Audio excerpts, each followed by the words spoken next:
Good morning. Good morning.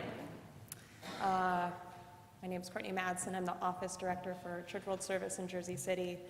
And I'd first of all like to thank all of you for having me here this morning. This is one of my favorite things to do in my position. Church World Service is one of 9 resettlement agencies in the United States that provide services to refugees and asylees as they're starting their new lives here. CWS was founded in 1946 in response to the European refugee crisis, which had stood as the largest refugee crisis in the world until now. The number of displaced persons has reached a historic high this year in the world. And at the same time, the United States has effectively shut the doors to those seeking safety from violence and oppression. We know that more than 66 million people globally have been displaced from their homes because of violence or persecution, and 22 million of those have crossed an international border. That's the legal definition for who is a refugee. Those are numbers that are hard to comprehend. I struggle to think of what 66 million looks like as a thing. 66 million pennies, 66 million of anything. It's hard to comprehend that number, really. Each year, the president sets the number of refugees who are admitted. It sets a ceiling for the number who are allowed to come to the United States each year. And this year, the ceiling was set at 45,000 people, which is the lowest since the Refugee Act was signed in 1980. Realistically, though, nationally, our country can expect to resettle 22,000 people if current trends continue as they do. There's a lot of terms being thrown around right now about newcomers to our country. And I just want to clarify the word refugee. These are people who have left their home because of a well-founded fear of persecution. They have left their home and can't go back to it. They're coming to the United States because there is no other option available to them. More than 50% of refugees are children, most of whom have been living in a makeshift home in either a refugee camp or increasingly in a city with limited access to medicine, schools, and work for adults. I wanted to share a short story about a friend of mine who about 10 or 11 years ago had been working as a civil engineer. He and his wife were raising their 3 children, the oldest of whom has a severe congenital disability. They had a stable life. They had a predictable life until the war started in Iraq. One day, they had to go to the hospital because I believe his sister had started working for one of the US government contractors, and she had been injured. They were at the hospital visiting her when they received a phone call from one of their neighbors telling them that some guys had been looking around their home. They knew what this meant, so that night my friend and his wife went back to their home, gathered some possessions, and left as quickly as possible and never went back. They were told by friends later that their home was destroyed by militants simply because of their association with our military. My friend's life from that point became very unstable. They had to find a way to make sure that their eldest son was taken care of. He has a lot of very serious health needs. They had to make sure their other 2 children were able to access schools, and they lost their dignity, their self-worth. They were both professionals, and they had to find ways to survive in a very uncertain time for them. They did make their way to the United States and were resettled in the refugee program. But even after his arrival here, it was not clear what the future held for him. It took a lot of work, not just him, but all of us who knew him, all of us who worked alongside him. He was one of my colleagues for a long time.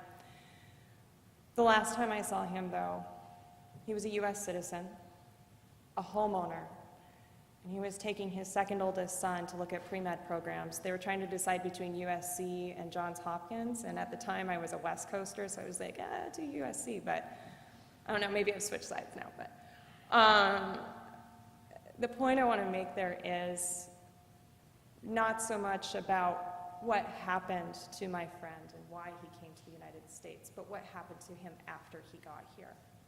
It took time, it took struggle, and it took work.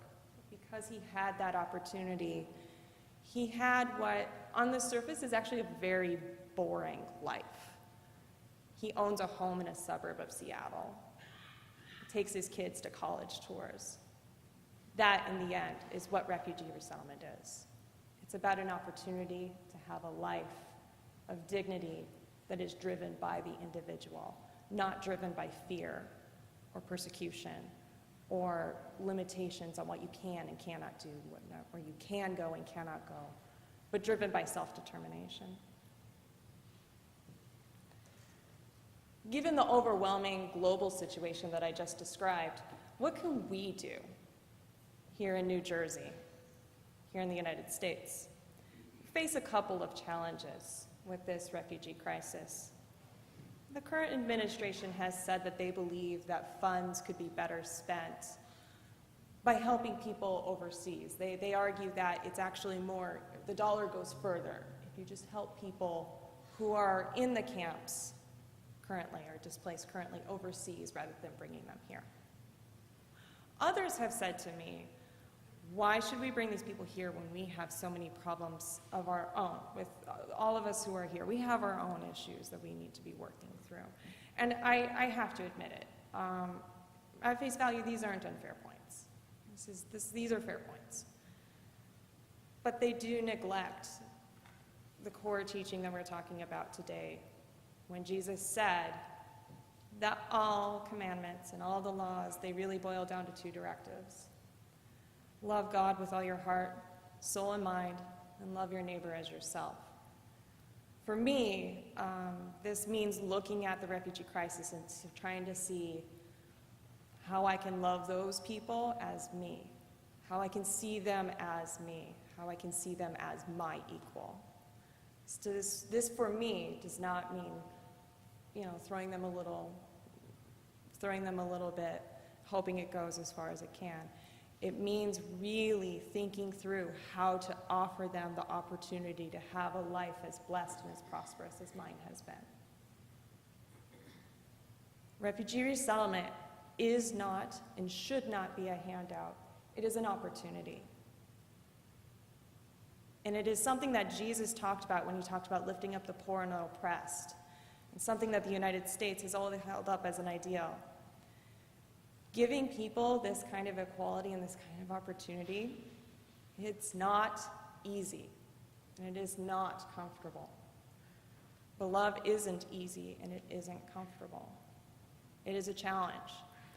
Truly loving your neighbor and seeing everyone as your neighbor is daunting, and it can be very frustrating. CWS, we continue to work to provide opportunities to refugees and asylees with the support of our church partners, like all of you. And of course, financial contributions always help keep our doors open. We're under the biggest threat of our existence since 1946, right now. But at the same time, we need more. We also need those of you who support this mission, support this idea of aggressively loving others as you want yourself to be loved. We ask that those who support that speak up to friends and to family, to community members, elected officials, the guy that you bumped into at the coffee shop, whoever, tell everybody that this crisis, this refugee crisis, these ordinary men and women who have been displaced, this is not going to go away. It's not going to go away just because we ignore it. Originally, I had promised Pastor David that I would not get too Catholically. I am myself a practicing Catholic, and I said I'm going to try to stay away from that. But I can't help it. I have to quote the Pope, or Pope to quote. I don't know, but I have to quote the Pope and say when he said, Migrants and refugees are not pawns on the chessboard of humanity. They are children, women, and men who leave or are forced to leave their homes for various reasons, who share a legitimate desire for knowing and having, but above all, for being more. It is our call here to help our neighbor in the process of being more and accepting their help in making us to be more as well.